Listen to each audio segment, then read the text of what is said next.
lavorare di più e guadagnare di meno. Si riaccende la protesta dei lavoratori della Nostra Famiglia, l'associazione che si dedica alla cura e alla riabilitazione delle persone con disabilità, soprattutto in età evolutiva, una lunga vertenza che riguarda il contratto di lavoro. Noi ci troviamo a Treviso in una situazione in cui vediamo più o meno 400 lavoratori coinvolti, di questi 400 almeno l'80% si vedrà cambiato il contratto.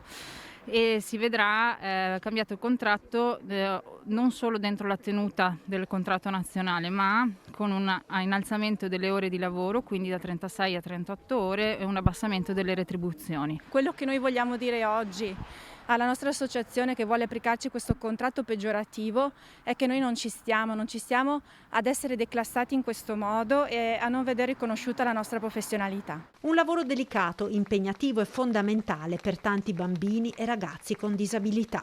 Noi ci prendiamo cura dei bambini con disabilità da quando arrivano per tutta l'età evolutiva, con vari tipi di interventi che possono essere tipo di fisioterapia, terapia occupazionale, psicologia, vari tipi di servizi. A manifestare con gli operatori anche i familiari dei giovani che vengono seguiti spesso per molti anni. Limitare economicamente vuol dire svilire un lavoro. Sovraccaricare di orario ovviamente implica un abbassamento della possibilità di dare il massimo che si può dare. Io credo che molte regioni in Italia ci invidino per questa struttura qua, perché negli altri posti vengono seguiti ai distretti, i fisioterapisti vengono cambiati continuamente, i bambini non hanno una continuità per quanto riguarda le terapiste.